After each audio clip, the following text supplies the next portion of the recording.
Hola, buenas tardes, ¿cómo les va? Hola. Hola, buenas tardes. Veo un hincha de la Fiorentina ahí. Sí, vengo de jugar recién. Igual me falta la de River. Ahí está, con esa tenés garantizada de probar, seguro. La tengo guardada esa. Además salís campeón por 12 puntos.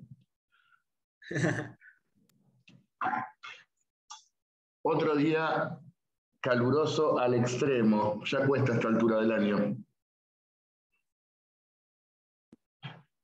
¿Para qué garra usted, maestro, jugar al fútbol con 35 grados a la sombra? Lo que es ser joven, ¿eh? Joven. Lo que es ser joven.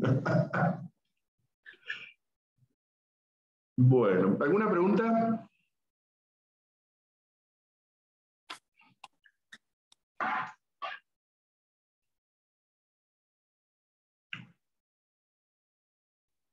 Somos muy poquitos hoy.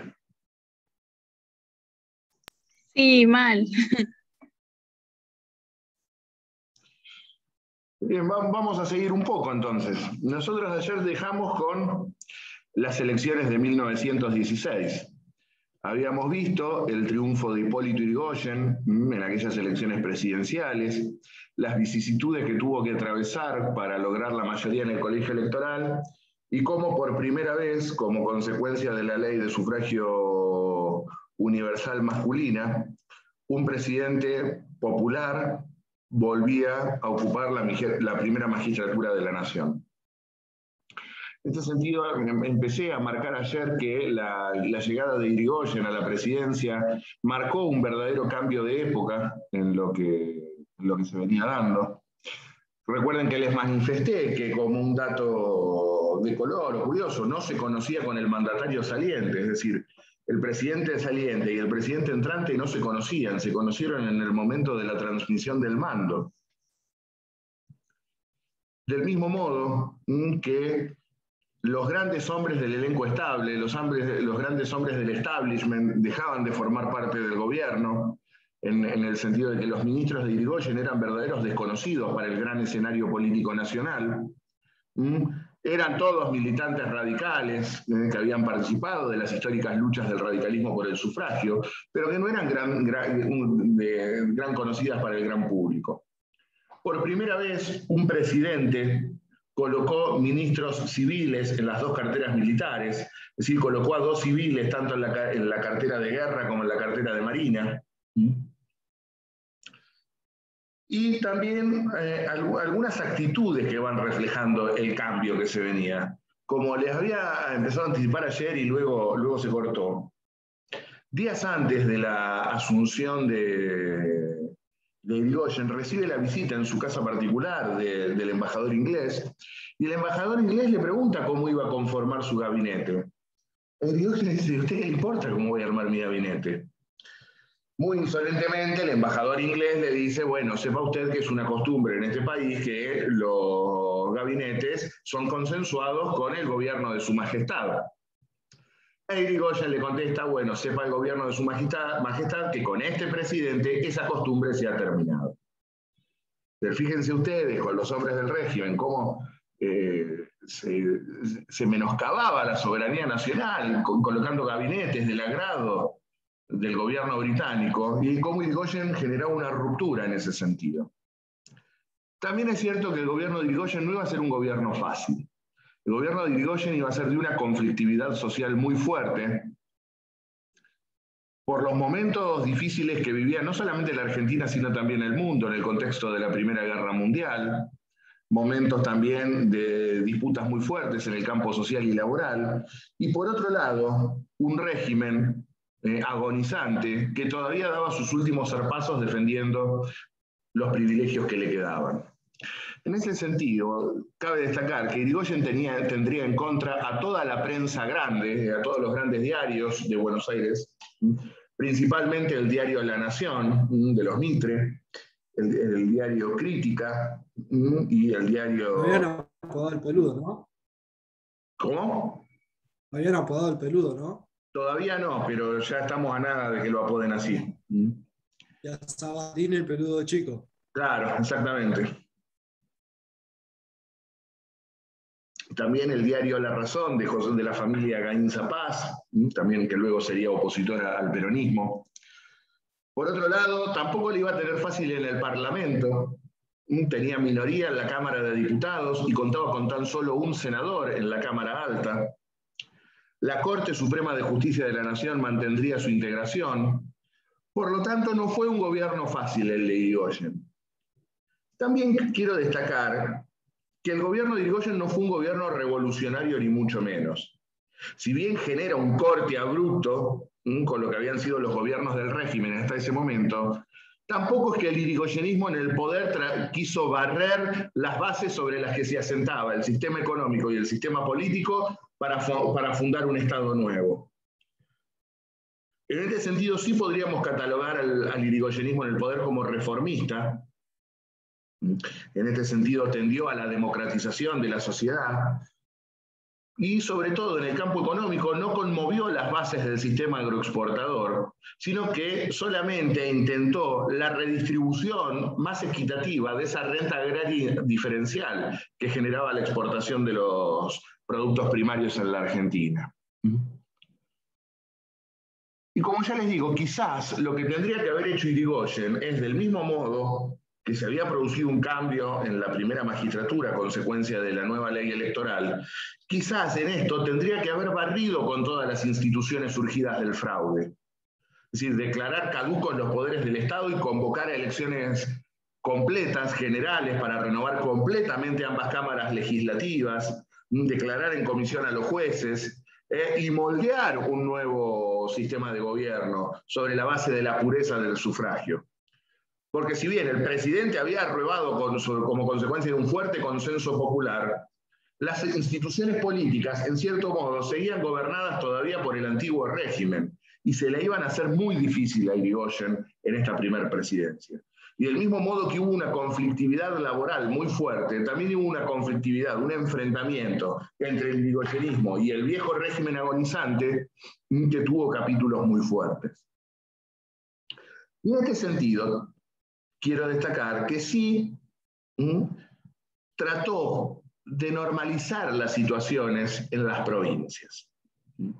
Irigoyen, vamos a ver, una de sus primeras medidas de gobierno sería precisamente comenzar a intervenir aquellas provincias que consideraba que estaban gobernadas por gobiernos que habían surgido precisamente de este sistema fraudulento y de violencia electoral. En este sentido, en el mes de abril de 1917, Irigoyen comienza la intervención federal a las provincias. En este sentido, Irigoyen denominaba a estas intervenciones federales intervenciones reparadoras. ¿A qué llamaba intervenciones reparadoras Irigoyen? Su objetivo era remover gobiernos surgidos del fraude y de la violencia electoral. Como decía el viejo caudillo radical, la autonomía es de los pueblos y para los pueblos y no de los gobiernos. Y por lo tanto, como la República ha dejado de ser gobernada para gobernarse a sí misma, las provincias deben ingresar en este nuevo periodo. En este sentido, la primera provincia, lo que fue de un fuerte simbolismo en ser intervenida, fue la provincia de Buenos Aires, gobernada en ese momento por uno de los caudillos conservadores más conocidos de aquel tiempo, llamado Marcelino Ugarte, apodado por algunos el Petizo Orejudo también. Era el prototípico caudillo conservador surgido del fraude. Pues bien, entonces Irigoyen interviene en la provincia de Buenos Aires en abril de 1917. Irigoyen fue el presidente que más provincias intervino en toda la historia constitucional argentina. Envió 20 intervenciones federales, con lo cual había 14 provincias, intervino 20. Significa que muchas provincias incluso fueron intervenidas en más de una oportunidad. Cabe destacar que, a diferencia de lo que hacían los gobiernos del régimen con las intervenciones federales, Irigoyen lo que hacía era intervenirlas y luego convocar a elecciones limpias y que el pueblo decidiera. Es decir, no fueron intervenciones para volcar el color político de las provincias. En muchas de ellas sí triunfó el radicalismo, pero también es cierto que en muchas provincias, sobre todo las del centro y el norte, volvieron a triunfar los conservadores a pesar de la existencia de elecciones limpias. Irigoyen fue respetuoso de estas situaciones provinciales. La peculiaridad que tuvieron las intervenciones federales durante la presidencia de Irigoyen es el modo en que lo hacía. Porque claramente hemos visto, tenía minoría en la Cámara de Diputados y un solo senador. Por lo tanto, hubiese sido imposible que esas intervenciones federales pasaran por el Congreso. Jamás se las hubiesen votado. Por lo tanto, la característica que tenía Irigoyen al proceder a las intervenciones era que las articulaba por decreto y durante el periodo de receso del Congreso. Es decir, entre el 30 de septiembre y el 1 de mayo de cada año.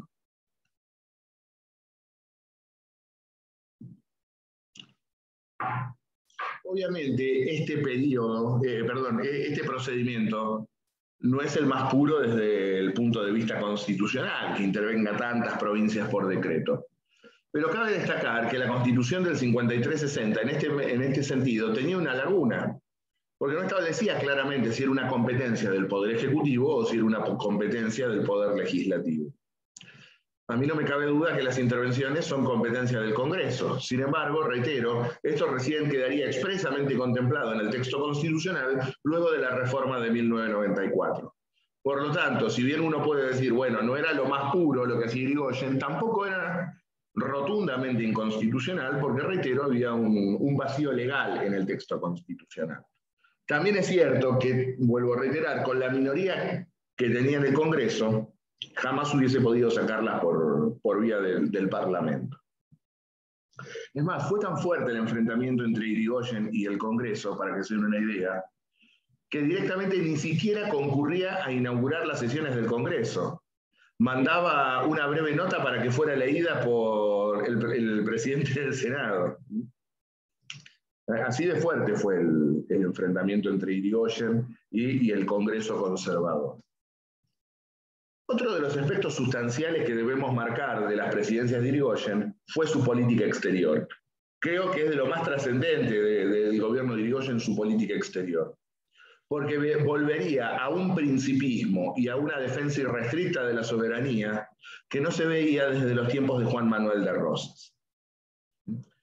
Vuelvo a reiterar, a Irigoyen le toca asumir en plena contienda bélica, en plena Segunda Guerra Mundial. Veníamos con el gobierno de De la Plaza, que había emitido 9 declaraciones de neutralidad. Pues bien, Irigoyen va a mantener la neutralidad de Argentina en la guerra, pero sin emitir declaración alguna. ¿Cómo es esto?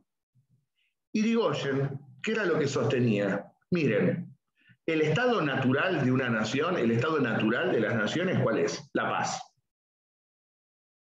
Yo estoy en paz con todo el mundo.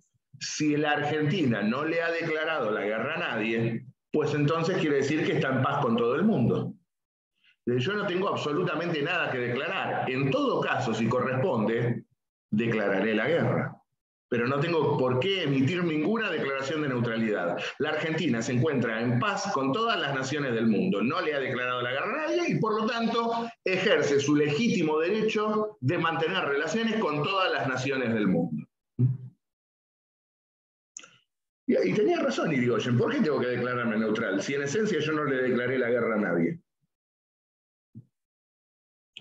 Lo que pasa que, claro, los gobiernos conservadores del régimen tenían un claro interés en que fuera expresa esa neutralidad por los negocios con los ingleses. Irigoyen, como no estaba en este circuito, no necesitaba hacer absolutamente nada. Sin perjuicio de eso, con un Congreso conservador, con la prensa grande en contra, manifiestamente anglófila y liberal, las presiones sobre el gobierno de Irigoyen para que le declarara la guerra, principalmente a Alemania, fueron muy fuertes. Y estuvimos muy cerca de ir a la guerra con Alemania. Esto se dio como consecuencia de que el Imperio Alemán hunde 2 buques mercantes argentinos, el Toro y el Monte Protegido. En este sentido, el gobierno alemán, ¿qué es lo que alega? ¿Cómo justificó el hundimiento de los buques argentinos? Que de acuerdo a la Convención de Londres de 1909, los buques mercantes argentinos conducían contrabando de guerra. Es decir, que estábamos contrabandeando. En este sentido, Irigoyen, ¿qué es lo que le contesta al gobierno alemán? Irigoyen en primer lugar pide explicaciones, en segundo lugar reclama indemnizaciones y en tercer lugar reclama el desagravio del pabellón nacional, que se desagravie el honor argentino. ¿Qué es lo que esgrime Irigoyen? Miren, en primer lugar, la Argentina no forma parte de la Convención de Londres. Por lo tanto, a mí no me pueden imponer las sanciones de una convención internacional de la cual la Argentina no forma parte. Y en segundo lugar, como decía Irigoyen, mal puede considerarse el producto del esfuerzo del trabajo argentino contrabando de guerra. Reitero, el gobierno argentino no puede estar sujeto a convenciones que le son extrañas y a su vez también requiere seguridades para ejercer su legítimo derecho de comerciar con todas las naciones del mundo. Y por lo tanto exige las explicaciones y exige estas indemnizaciones y este desagravio al gobierno alemán. Mientras se espera la respuesta del gobierno alemán, luego de haber expuesto esta postura ante el embajador alemán, el conde von Luxemburg, reunido con un diputado radical, con Delfort del Valle le pregunta, ¿y si Alemania no satisface nuestras exigencias, qué vas a hacer? Pues entonces deberé declararle la guerra. En este sentido, Irigoyen mantenía la misma línea de conducta de Rosas. Nosotros no nos vamos a dejar amilanar por más fuerte que sea una nación. Y si el honor argentino está afectado, deberemos defenderlo como sea. Sin embargo, no fue necesario declarar la guerra porque al día siguiente llega un telegrama a la embajada argentina en Alemania y el embajador alemán le transmite a Irigoyen que el imperio alemán reconoce y declara de pleno derecho que la Argentina puede navegar y comerciar con cualquier nación del mundo, ateniéndose a las normas del derecho internacional. Es decir, se impone la postura de Irigoyen. Ustedes tienen legítimo derecho para comerciar con todo el mundo, indemnizarían por los buques mercantes hundidos y a su vez también se compromete, una vez culminada la guerra, a proceder al desagravio del pabellón nacional. En efecto, culminada la contienda en el año 1919, en el año 21, el embajador argentino en Berlín es convocado al puerto de Kiel, donde se encuentra el apostadero de la flota germana, y allí, en presencia del representante del Estado argentino, el pabellón nacional es saludado con las clásicas 21 salvas de cañón. Es decir, Alemania procede al desagravio del honor argentino afectado por aquel incidente mercante, de los buques mercantes hundidos.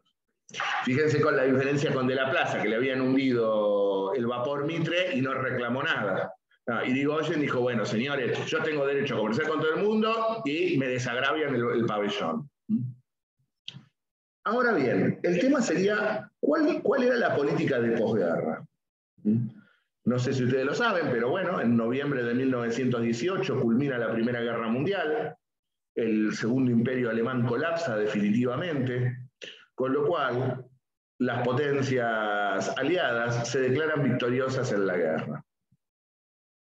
Se firma un armisticio en noviembre de 1918, mientras se negocia el Tratado Definitivo de Paz, que se suscribiría en 1919 en el Palacio de Versalles. La célebre Paz de Versalles. Y la Paz de Versalles sería una de las páginas más vergonzosas de la historia universal. Porque si quieren encontrar algunos de los motivos por los cuales luego estallaría la Segunda Guerra Mundial, los tenemos que buscar acá, en la vergonzosa paz que se firmó en Versalles. Se firmó un tratado de paz verdaderamente humillante para Alemania. Se la desmembró territorialmente, se le impidió tener un ejército superior a los 100.000 hombres, se le desarmó prácticamente la flota, reducida a lo que se conocían como los acorazados de bolsillo, los Dreadnought. La flota de superficie fue completamente desmantelada. Fue intervenida económicamente, toda la producción de la cuenca del Sarre fue usufructuada por las potencias vencedoras. También se desmilitarizó la zona de Renania, se amputó todo lo que era la zona de Alsacia y Lorena, que fue a parar a Francia. Todo lo que es el territorio de Prusia Oriental forma parte de lo que hoy es Polonia. Y a su vez también, lo que es más grave, se la declaró a Alemania como responsable de la guerra, como culpable de que hubiese estallado la guerra, y se le impusieron absolutamente todas las indemnizaciones. Con lo cual redujeron la economía alemana a un estado de postración permanente, porque le impusieron una pesadísima deuda como consecuencia de la guerra. Lo que no se dieron cuenta es que estaban incubando el huevo de la serpiente, como lo inmortalizara en su film el célebre director sueco Ingmar Bergman. Estaban despertando nada más ni nada menos que uno de los nacionalismos más violentos y más agresivos que recuerde la historia de la humanidad, como es ni más ni menos que el nacionalismo alemán. Estaban precisamente fomentando la humillación que permitiría luego a un desquiciado en la década del 30 reclamar nuevamente por la grandeza alemana y llevar al mundo a una segunda gran conflagración mundial. Me refiero obviamente a la figura de Hitler. Lo cierto entonces que así culminaba la Primera Guerra Mundial con la firma de este acuerdo. Pues bien, Argentina no tiene nada que ver con la paz de Versalles porque, como hemos visto, no formó parte del conflicto, pero sí, en la paz de Versalles se delinearon las instituciones políticas de posguerra. Y en este sentido, sobre la base de los 14 puntos presentados por el presidente norteamericano Thomas Woodrow Wilson, se ideó la idea de establecer un organismo internacional como ámbito a través del cual las naciones solucionaran sus diferencias, ya sea políticas o territoriales. Se ideó lo que se conoció como la Sociedad de las Naciones, o mejor dicho, como la Liga de Naciones o Sociedad de Naciones. En este sentido, se convoca a todos los países a celebrar una conferencia en la ciudad suiza de Ginebra. Eran bobos para elegir lugares para reunirse, ¿no? Ginebra, Cristal, Champán, All the Night.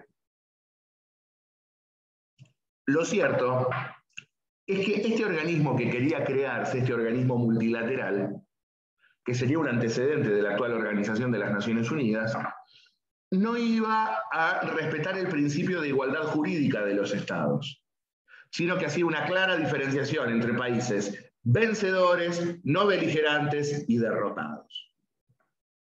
La Argentina concurre a las sesiones preparatorias en la ciudad de Ginebra con una delegación compuesta por el canciller argentino, Honorio Pueyrredón, nieto precisamente del viejo director de Estado, de Juan Martín de Pueyrredón, por el embajador argentino en Francia, Marcelo Torcuato de Alvear, y a su vez también por el embajador argentino en Austria, en Viena, Fernando Pérez.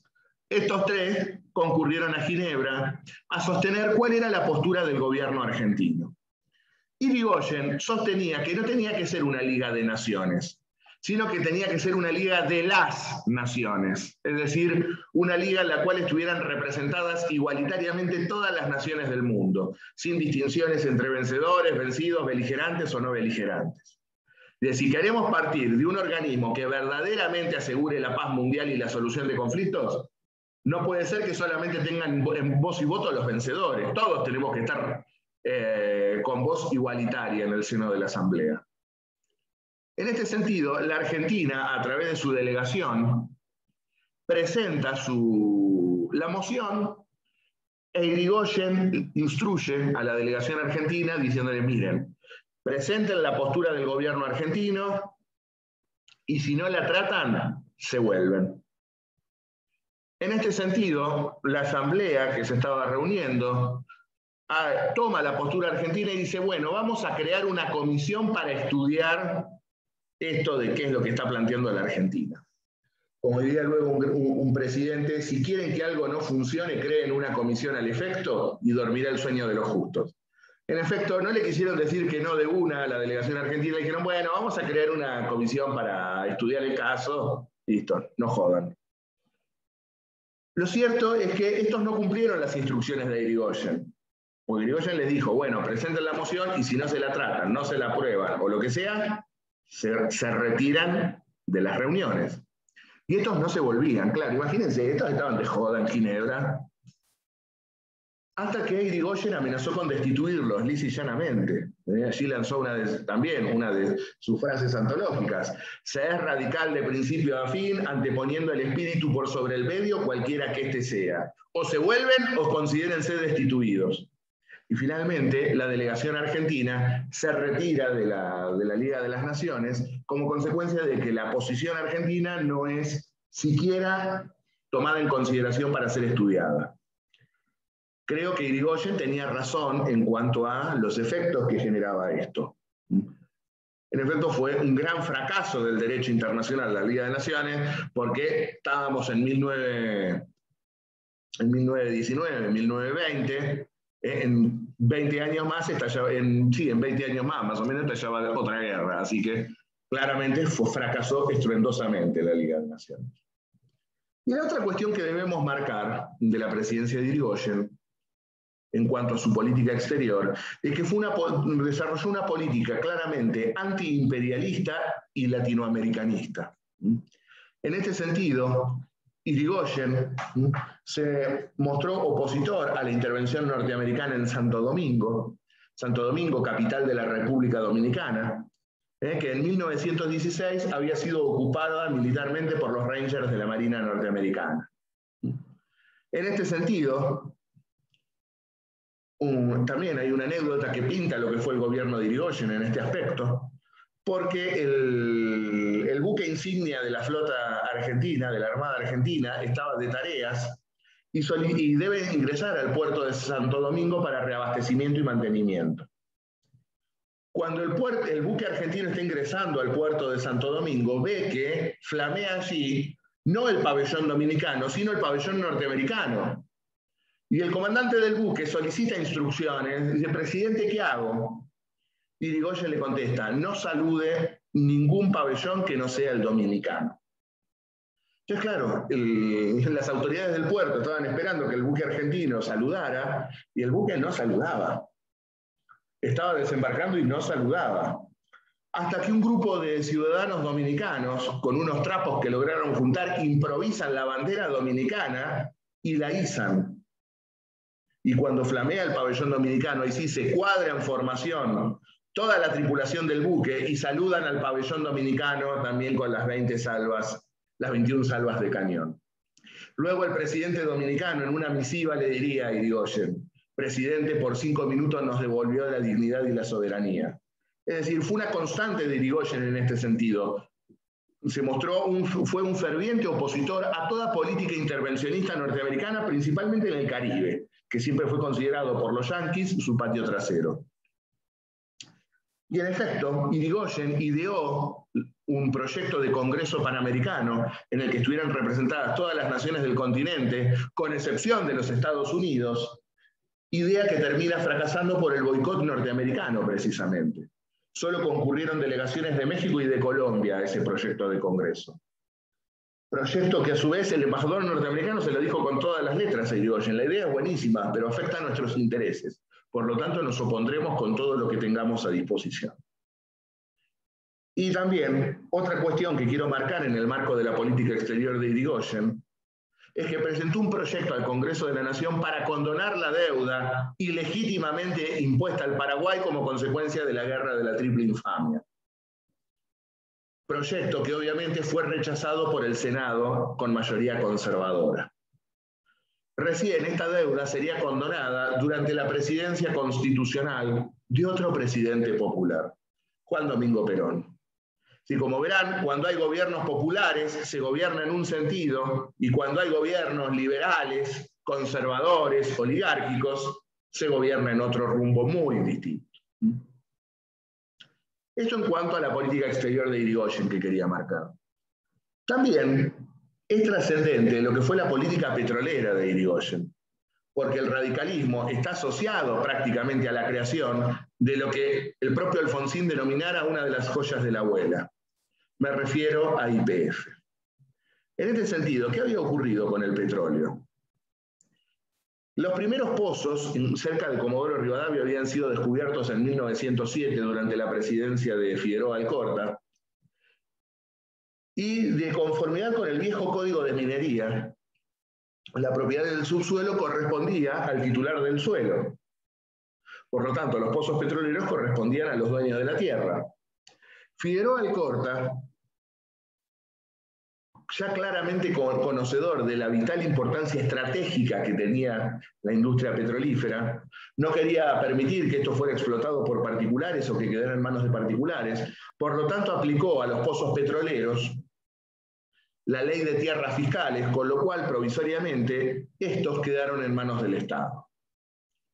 Sin embargo, hubo explotación estatal, pero también muchas concesiones privadas. Al arribar Hipólito Yrigoyen a la presidencia de la Nación, cambia diametralmente la política petrolera. En efecto, en diciembre de 1916 presenta un proyecto al Congreso de la Nación solicitando la autorización para un préstamo de 100 millones de pesos para el fomento de la explotación petrolera estatal. Es decir, no pedía plata prestada para jugarle a la bolsa de comercio o con la fuga de divisas. Era un pedido de préstamo ¿para qué? Para el desarrollo de la industria petrolífera argentina. Obviamente el Congreso se lo bochó. A su vez también, el Congreso en manos de los conservadores, ¿no? Las concesiones que estaban en manos particulares y que se iban venciendo no las renovaba. Volvía a asumir los derechos del Estado argentino sobre como titular de esas concesiones. También en 1919 presenta un proyecto de ley donde fija normas para el régimen legal, técnico, económico y financiero para la explotación del petróleo, lo que fue el primer paso hacia la nacionalización de los recursos naturales. Todos proyectos trabados en el Senado manejado por los conservadores. Sin perjuicio de eso, logró crear la Dirección de Yacimientos Petrolíferos Fiscales, y el 3 de junio de 1922 dicta el decreto por el cual se crea lo que todos ustedes hoy conocen como YPF, los Yacimientos Petrolíferos Fiscales, una de las compañías petroleras estatales más importantes del mundo.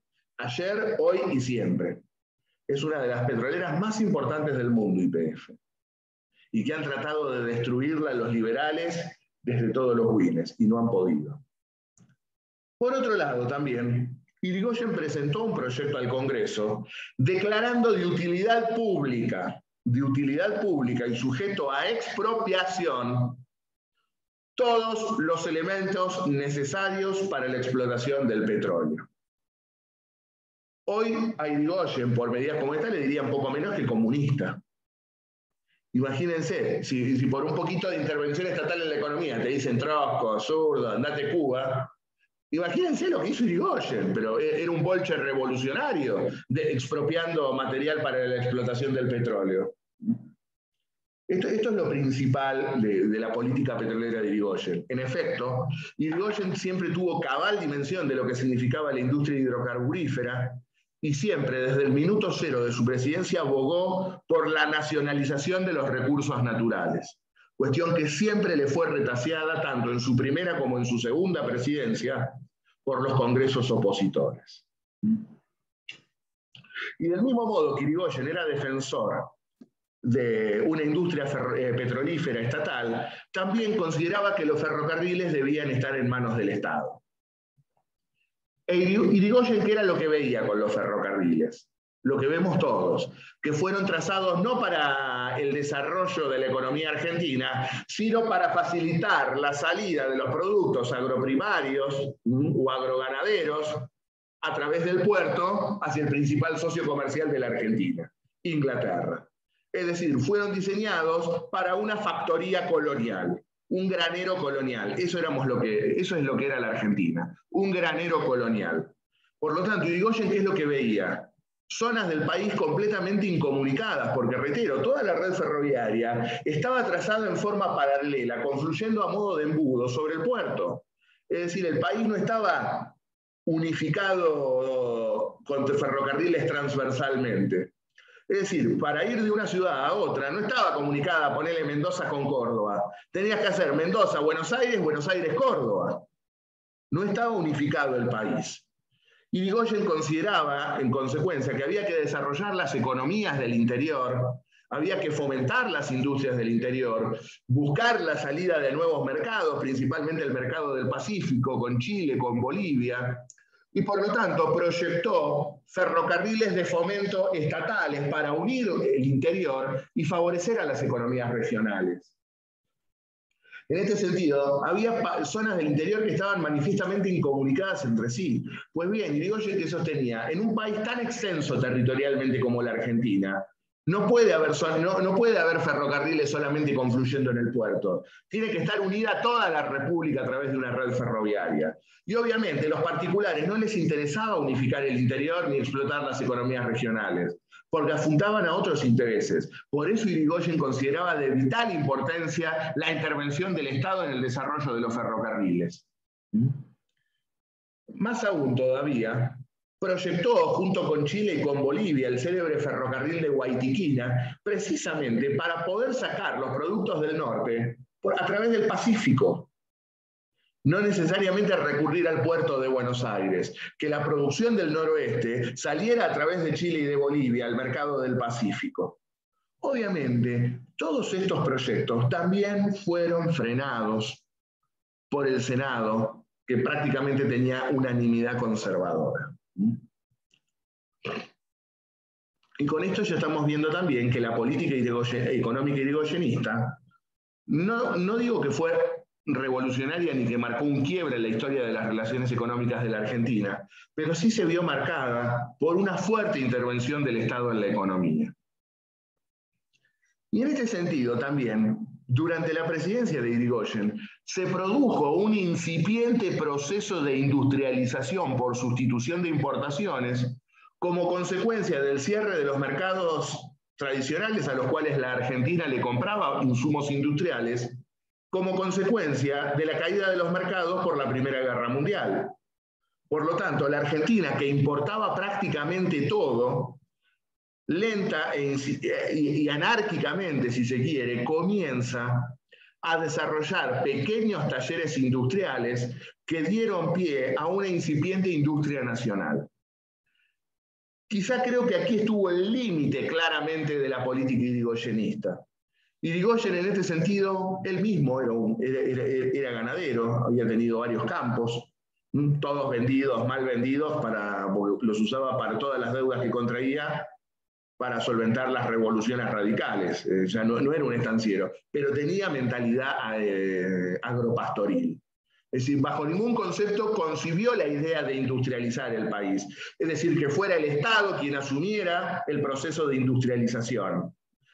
Pero sin perjuicio de eso, producto de las necesidades del mercado en ese contexto histórico, hubo un incipiente proceso de industrialización por sustitución de importaciones. Pero reitero, no fue una política permanente del irigoyenismo esto de fomentar el desarrollo de la industria nacional. Fue coyuntural como consecuencia de la caída de los mercados por producto de la Primera Guerra Mundial. Una vez que cesara el conflicto, se volvería nuevamente a la senda habitual. Creo que ahí estuvo el límite económico del radicalismo en el poder. Más que del radicalismo en el poder, del irigoyenismo en el poder. Pues claramente a esta altura del partido, y después les voy a decir por qué creo que radicalismo e irigoyenismo no son lo mismo, aunque parezca mentira. Lo veremos sobre todo con la presidencia de Alvear.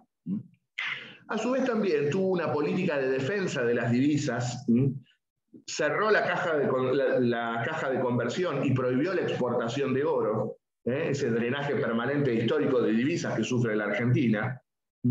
Y reitero, no concibió la industrialización. Se limitó a un nacionalismo agrario y a la democratización de la renta agraria. Sin embargo, presentó algunos proyectos como la creación de un banco nacional, un banco de fomento agrícola y un banco de fomento industrial, también proyectos frenados en el Senado conservador. Una constante de la primera presidencia de Irigoyen, que el Senado le frenara prácticamente toda su política.